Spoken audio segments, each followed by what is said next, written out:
আসসালামু আলাইকুম।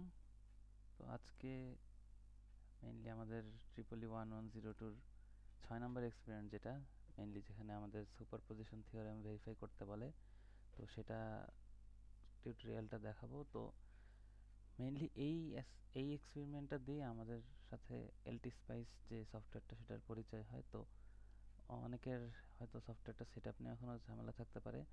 এর আগের এক্সপেরিমেন্টে আমি আসলে মানে আমি নিজে যেহেতু মোটামুটি সব শর্টকাট কি জানি, তো অনেক ফাস্ট সেভাবে কাজ করতে পারছি। বাট আসলে এটার সেটআপটা বা এটা কাজটা অনেকের এখন অজানা সত্যি বলতে। তো সে কারণে আমি আজকে একটু পুরো সার্কিটটা আঁকাই এখানে একদম দেখিয়ে দিব।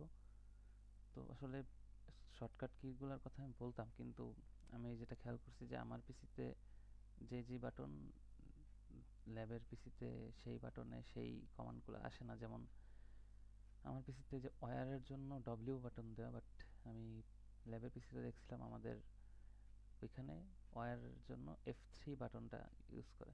যাই হোক, বাটনের কথা বাদ দিয়ে আমরা জাস্ট সিম্পলি ওয়্যার এখান থেকে ক্লিক করে আসবো।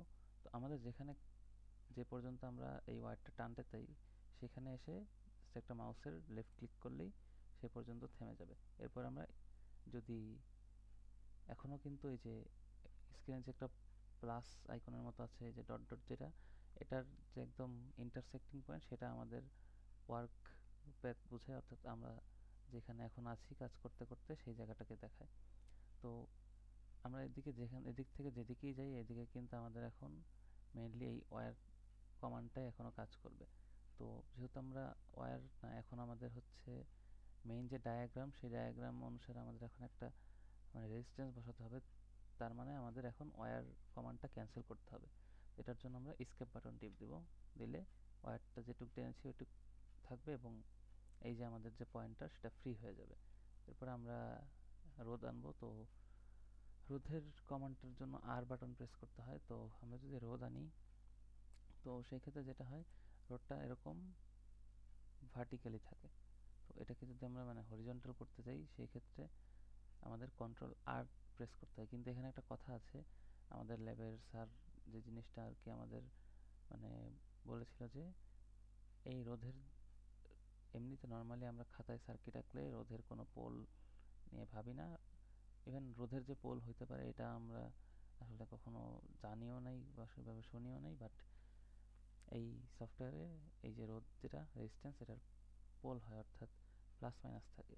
তো এটাকে ঠিক করার জন্য জাস্ট আমাদের এটা 3 বার ঘোরাতে হবে, এবং প্রতি একবার ঘোরানোর জন্য কন্ট্রোল বাটন প্লাস আর বাটনটা প্রেস করতে হবে। তো 1 2 3 এভাবে করলে আবার এরকম হয়ে গেল। দেন আমরা এটাকে এখানে কানেক্ট করে দিব, ব্যাস।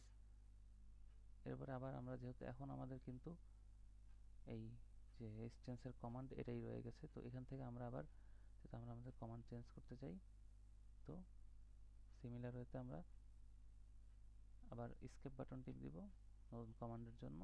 দেন আবার ওয়্যার, তারপর এখান থেকে আবার যাব, দেন এখানে থামবো, আমরা স্কেপ দিয়ে ক্লোজ করব, দেন আবার রেজিস্ট্যান্স আনবো 1 2 3, ব্যাস। আবার স্কেপ দিয়ে রোধের কমান্ডটা ক্যান্সেল করব, আবার ওয়্যার আনবো, থামবো, স্কেপ, আবার রোধ 1 2 3, ব্যাস হয়ে গেল। আচ্ছা, আমার যেহেতু চিত্রটা মনে নেই, তো চিত্রটা আমরা একবার দেখে নিই। আচ্ছা হ্যাঁ, এদিক থেকে নিচে একটা যাবে, এদিক থেকে নিচে একটা যাবে। আচ্ছা, দেন হচ্ছে এখান থেকে আমি যদি ওয়্যার টানা শুরু করি, এই যে ওয়্যারের কমান্ড আসলো ডব্লিউ দিয়ে, থামলাম, স্কেপ, দেন আবার রোধ। এই বেলায় রোধের জন্য কোনো পোল লাগবে না, অর্থাৎ যখন লম্বালম্বিভাবে বসাতে হবে সেই ক্ষেত্রে কোনো পোলের চিন্তা নেই। চিন্তা হবে যখন আমরা আড়াআড়িভাবে বসাতে যাব। দেন এখানে রোধটা দিলাম, যেহেতু আমাদের আরেকটা রোধ লাগবে এদিকে, তো আমি সেটাও এখানে দিয়ে নিচ্ছি, পরে তার দিয়ে টেনে দিচ্ছি, ব্যাস হয়ে গেল। এখানে থামবে, এদিকে যাবে, এখানে থেমে এখানে এখানে এসে থামবো, যেহেতু ওখানে আমাদের ভোল্টেজ সোর্স অ্যাড করতে হবে। তো আবার যদি আমরা এদিকে এখান থেকে ক্যান্সেল করতে হবে, আবার এখান থেকে শুরু করব, এখানে থামবো, এখানে কানেক্ট করে দেব, দেন আবার এখান থেকে কিছু দূর যাব, এখান থেকে এসে এই পর্যন্ত থামবো আর কি। আমরা ভোল্টেজ সোর্সের জন্য এখান থেকে ক্লিক করব, দেন ভোল্টেজ সোর্সটা একটা এখানে দেব, একটা এখানে দেব। আবার আমরা তার আনবো,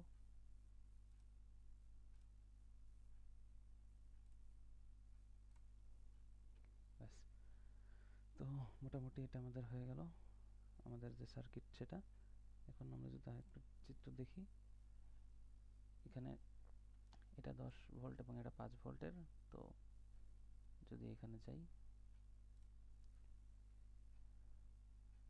তো ভোল্টেজের মান দেওয়ার জন্য আমরা এই যে ভি লেখা বা যেখানকার মাঝখানে, এখানে মাউস নিয়ে গিয়ে মাউসের রাইট বাটন ক্লিক করব, করলে এখানে ডিসি ভ্যালু যাবে। তো এটা সম্ভবত কয় ভোল্ট ছিল আমি একবার খেয়াল করি নাই। আচ্ছা, বাম পাশেরটা 10 ভোল্ট, ওকে 10 ভোল্ট ভি দিয়ে দিব, ব্যাস হয়ে গেল। আর এটার পরিচয়টা এখানে E1 দেয়া, তো E1 দিব। এইটা কিভাবে করলাম, এটা নামের উপরে রাইট ক্লিক করলেই এটা হয়ে যাবে। দেন আবার এখানে নামের উপর রাইট ক্লিক করব, এটাকে E2 দিব, ব্যাস। এখানে ভি এর উপর ক্লিক করলে এখানে 5 ভোল্ট। আচ্ছা, ভোল্টেজের মান যদি চেঞ্জ করতে চাই সেক্ষেত্রে আমরা এই ভোল্টেজ সোর্সের মাঝখানে রাইট ক্লিক করলে হবে, অথবা এখানে যে ভি লেখা থাকে সেটার উপর রাইট ক্লিক করলেও হবে। তো আবার একটু ছবিটা দেখে আসি। এখানে মাঝে 100 ওহম, উপর থেকে ছবি 560, 470, 330, ওকে 560। আচ্ছা, রোধের মান এডিট করার জন্য আমাদের এই যে রোধের যে একদম এই কর্নারটা আছে, এই জায়গায় একটা রাইট ক্লিক করব, ব্যাস এসে যাবে। তো এখানে আমরা জাস্ট সিম্পলি 560 ক্লিক টাইপ করব। আর এখানে রোধের মানটা বাই ডিফল্ট ওহমেই আছে, তো আমাদের এখানে কে বা কিলো বোঝানোর জন্য কে, মিলি বোঝানোর জন্য এম, এগুলো কিচ্ছু দিতে হবে না। দেন মাঝেরটা যদি যাই, সরি এটা এই যে নামের উপর ক্লিক করলে নাম এডিটের অপশন আসবে, আর রোধের মান এডিটের জন্য এই যে এখানে ক্লিক করলেই হবে।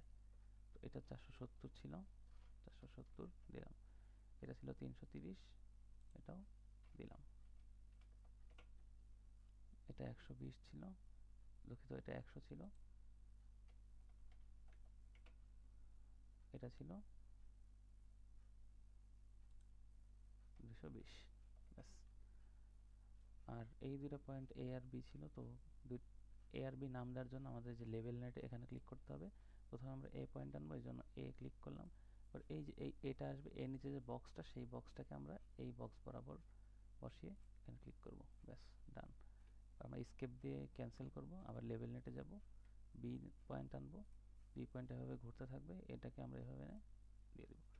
আচ্ছা, এখন আমরা একটু সুপারপজিশন থিওরেমটা নিয়ে কথা বলি, যেটা সুপারপজিশন থিওরেমের মেইন কথা যেখানে মাল্টিপল সোর্স থাকবে। তো এই সোর্সের জন্য একটা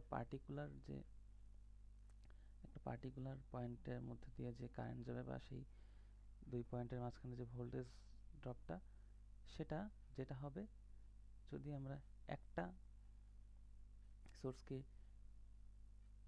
ডিঅ্যাক্টিভেট করে চালাই, তাহলে যে কারেন্ট আসবে সেটা আবার আরেকটা সোর্স। আচ্ছা, এটা এভাবে না বুঝায় যদি একটু অন্যভাবে বুঝাই, এটার জন্য একটা টেবিল আছে, সেই টেবিলটা আমরা যদি একটু দেখি, তো এখানে প্রথম কেসে E1 আর E2 দুইজনই অ্যাক্টিভ থাকবে।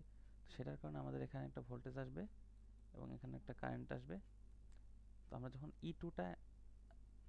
E1 অ্যাক্টিভ অর্থাৎ E2 ডিঅ্যাক্টিভ অর্থাৎ E2কে আমরা সোর্স থেকে কেটে দিয়ে ওই পয়েন্টটা শর্ট করে দিব। সেই অবস্থায় সেই এবি পয়েন্টের মাঝখান দিয়ে যে ভোল্টেজ ড্রপটা হবে এবং সেই এবি পয়েন্টের মাঝখান দিয়ে যে কারেন্টটা ফ্লো হবে, সেটার একটা মান আসবে। সেমভাবে E1কে ডিঅ্যাক্টিভেট করব, E2কে অ্যাক্টিভ করলে আবার সেই এবি পয়েন্টের মাঝখান দিয়ে একটা ভোল্টেজ ড্রপ হবে, একটা কারেন্ট ফ্লো হবে, সেটা আমরা এখানে লিখব। তো এটার ভেরিফিকেশনটা কীভাবে হবে? ভেরিফিকেশনটা হবে এভাবে যে এই ভি প্রাইম এবি অর্থাৎ E1 অ্যাক্টিভ থাকা অবস্থায় শুধু E1 অ্যাক্টিভ থাকা অবস্থার ভোল্টেজ ডিফারেন্স, আর শুধু E2 অ্যাক্টিভ থাকা অবস্থার ভোল্টেজ ডিফারেন্স, এই দুটার যোগফল, এই দুটার যে যোগফল সেটা হয়ে যাবে আমাদের শুধু ভিএবির সমান। অর্থাৎ এটার যে মানটা আসবে সেটা এ আর এ দুজনের যোগফলের সমান হবে। আবার এই যে টোটাল শুধু আই অর্থাৎ কারেন্ট যে, সে হবে হচ্ছে এদের দুইজনের যোগফল। এটাই মেইনলি সুপারপজিশন থিওরেমের মূল কথা। তো আমরা আর কিছুই না, আমরা জাস্ট সিম্পলি ভেরিফাই করতে লেগে যাব এখনই। তো এটার জন্য আমাদের সিম্পলি এখন জাস্ট করতে হবে যে, যদি আমি এদিকে যাই তো হচ্ছে একটু ছোট করলাম। তো এখান থেকে আমরা মেইনলি এখন এই জিনিসটাকে সিমুলেট করব অথবা রান করে দিব। এটার জন্য আমাদের যেটা করতে হবে সেটা হচ্ছে এটাকে রান দিতে হবে। বাট রান দেওয়ার আগে একটা কাজ করতে হবে, সেটা হচ্ছে এই যে স্পাইস ডিরেক্টিভ যেটা, সরি এটা না, এখানে আমাদের হচ্ছে এই যে কনফিগার অ্যানালাইসিসে ক্লিক করে এই যে ডিসি ওপি পয়েন্টে যেতে হবে, দেন যা আছে সেই অবস্থায় একটা ওকে দিতে হবে, দিয়ে এখানে একটা ওপি পয়েন্ট আনতে হবে। আর এই ওপি পয়েন্টটা আমাদের মেইনলি এই রান রান যে ফিচারটা, এইটার আর কি মেইনলি এখানে রান করতে দরকার পড়ে। তার আগে আমাদের যেটা করতে হবে, একটা গ্রাউন্ডও করে নিতে হবে। এটা মোস্ট ইম্পর্টেন্ট একটা স্টেপ। গ্রাউন্ড আনলাম, ক্যান্সেল করলাম স্কেপ দিয়ে, ওয়্যার আনলাম, ওয়্যার দিয়ে কানেক্ট করে এটাকে গ্রাউন্ড করে দিলাম, ব্যাস। এবার আমরা ইজিলি রান করতে পারি। তো এটা আমাদের এ পয়েন্ট আর এটা আমাদের বি পয়েন্ট, অর্থাৎ R2 এর মধ্যে দিয়ে যে ভোল্টেজ ডিফারেন্সটা সেটা আমরা নিব, R2 এর মধ্যে দিয়ে যে কারেন্ট ফ্লোটা সেটা আমরা নিব। রান যদি আমরা দেই, এটাকে আমরা একটু এদিকে রাখি। আচ্ছা, VA মাইনাস VB করতে হবে আমাদের। তো সেটার জন্য আমাদের হচ্ছে ক্যালকুলেটরটা লাগবে। ক্যালকুলেটরটা আচ্ছা কেটে দিই, ক্যালকুলেটরটা আবার আনি।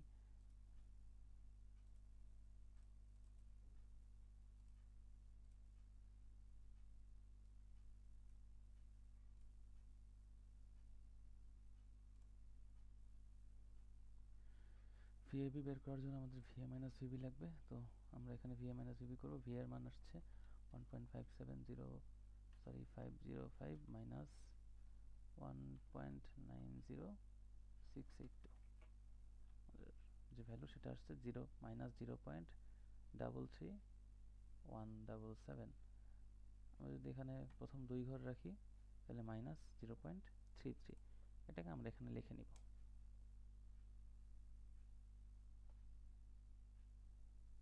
মাইনাস 0.33। আর কারেন্টটা কত আমাদের দেখতে চাই, I2 এর মধ্যে দিয়ে কারেন্ট, R2 এর মধ্যে দিয়ে কারেন্ট যেটা আমাদের মাইনাস 0.00705903। কারেন্টের ভ্যালুটা অনেক বেশি বড়, অনেক বেশি ছোট। তো এটাকে যদি আমরা একটু ক্যালকুলেটরে লিখে ইঞ্জিনিয়ারিং স্টাইলে নিয়ে যাই, তাহলে যেটা আসে সেটা হচ্ছে 0.2370593। এটাকে আচ্ছা 7.05, আচ্ছা এটাকে 9-এর জন্য আমরা এটাকে 7.06 বানিয়ে দিই। ওকে, তো এটাকে যদি আমরা লিখি মাইনাস 7.06, দুঃখিত ছোটটা করে নিই, এটা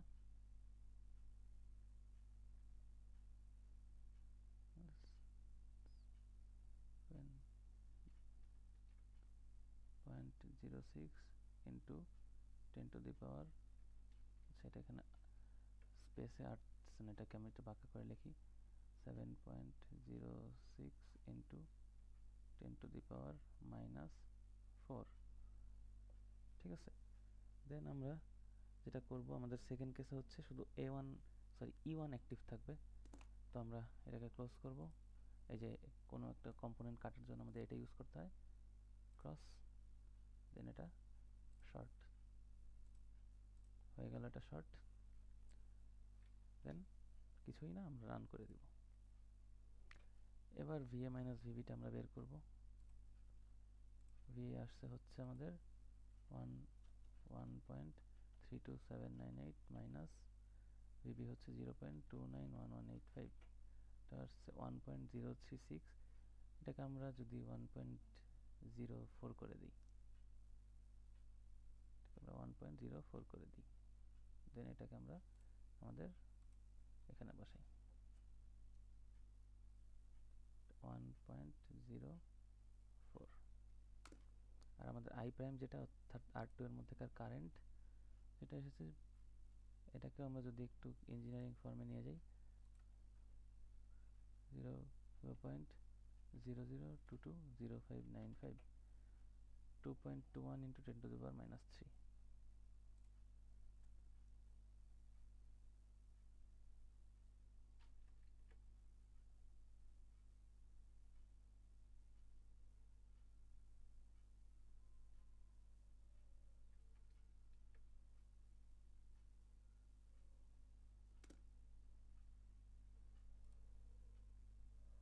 আচ্ছা, এরপরে আমাদের যেটা কাজ সেটা হচ্ছে E2 কে অ্যাক্টিভ রাখবো। তো আমরা যদি আবার হচ্ছে এটা একটু চেঞ্জ করতে চাই,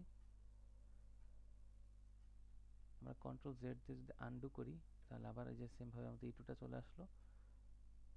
কন্ট্রোল জেড দিয়ে পিসিতে যে কোনো কাজই, যে কোনো করে ফেলা কাজ আবার পুনরায় উদ্ধার করা যায়, অর্থাৎ মানে কি বলবো, অনেকটা টাইম ব্যাকে আসার মতো জিনিসটা। সেটা করে আমি হচ্ছে আবার E2কে ফেরত আনলাম। এবার আমরা E1কে সরিয়ে দেব এবং সরাসরি শর্ট হয়ে যাবে, ব্যাস। দেন আমরা হচ্ছে আবার রান দিব। দেন আমাদের হচ্ছে ক্যালকুলেটর লাগবে। তো এবার আমরা আবার VA মাইনাস VB করবো। VA আমাদের 0.240706 মাইনাস 1.61564, এটার অ্যান্সার যদি আমরা দেখি মাইনাস 1.37,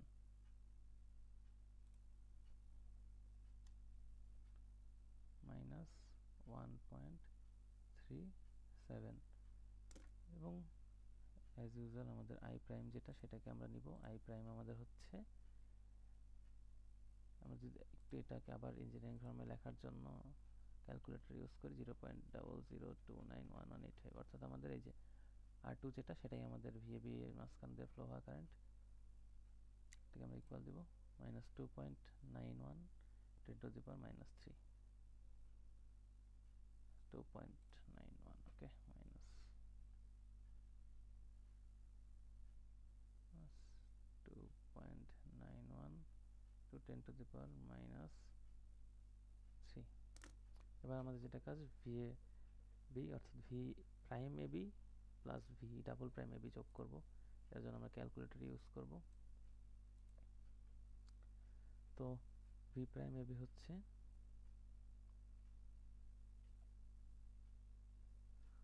1.04 প্লাস দেন ব্র্যাকেট মাইনাস 1.37, এটার অ্যান্সার আসলো মাইনাস 0.33। অর্থাৎ আমাদের এই যে অলরেডি এটা ভেরিফাই হয়ে গেছে, এই যে এটাও আমাদের মাইনাস 0.33, এই যে মিলে গেল, এই যে মিলে গেল। অর্থাৎ ভি প্রাইম এবি আর ভি ডাবল প্রাইম এবির যে যোগফল সেটা ভি এবির সমান এসেছে। এবার আমরা সেম আই প্রাইম আর আই ডাবল প্রাইমের বেলাও দেখি যদি সেম হয় কিনা। এখানে একটু আসলে না হওয়ার বা হবে কিনা সেটার একটা আশঙ্কা থেকে যায়, কারণ আমরা এখানে দশমিকের পর অনেকগুলো ভ্যালু নেইনি, বাট আই গেস সমস্যা হওয়ার কথা না। Into 10 to the power minus 3 plus bracket close minus 2.91 into 10 to the power minus 3, ওকে। এটা minus 7 into 10 to the power minus 4 আসছে।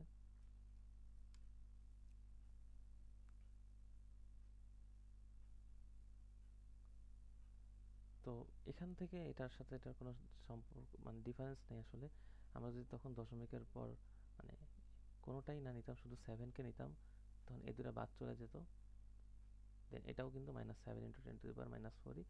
অর্থাৎ সব কথা শেষ কথা যেটা, আমাদের সুপারপজিশন থিওরেমটা ভেরিফাই হয়েছে, কারণ এখানে এদের এর সমান হচ্ছে এই দুজনের যোগফল, আবার এর সমান হচ্ছে এই দুজনের যোগফল। এটাই আমাদের সুপারপজিশন থিওরেমের মূল কথা ছিল। তো থ্যাংক ইউ। আর হচ্ছে অনেকে আগের ভিডিওতে ওপেন এন্ডেড ল্যাবের টিউটোরিয়ালের জন্য কমেন্ট করছিলাম, বাট আসলে ওপেন এন্ডেড ল্যাবের কোশ্চেনটা আমাদের লাস্ট ক্লাসেই মানে প্রোভাইড করছে। আর তখন হচ্ছে আমরা এক্সপেরিমেন্টের কাজে একটু ব্যস্ত ছিলাম জন্য আমাদের ওপেন এন্ডেড ল্যাবের যে এক্সাক্ট কোশ্চেন সেটা আসলে কি আমি এখনও ক্লিয়ারলি বুঝতে পারি নাই। আর হচ্ছে আমাদের যেহেতু কিছুদিন টাইম আছে, তো আমরা চেষ্টা করব যে এর মধ্যেই এইটা নিয়ে একটা ভিডিও যদি দেওয়া যায় টিঙ্কার ক্যাডে, সেটা ট্রাই করবো দেওয়ার। বাট টিঙ্কার ক্যাডের দিয়ে যেহেতু দিতে হবে, তো যেহেতু কোশ্চেনটা এখনও ক্লিয়ার না, তো কোশ্চেনটা ক্লিয়ারলি বুঝতে পারলে তারপরে হচ্ছে সেটা আমি দিতে পারবো। তো যাই হোক, থ্যাংক ইউ সবাইকে। আসসালামু আলাইকুম।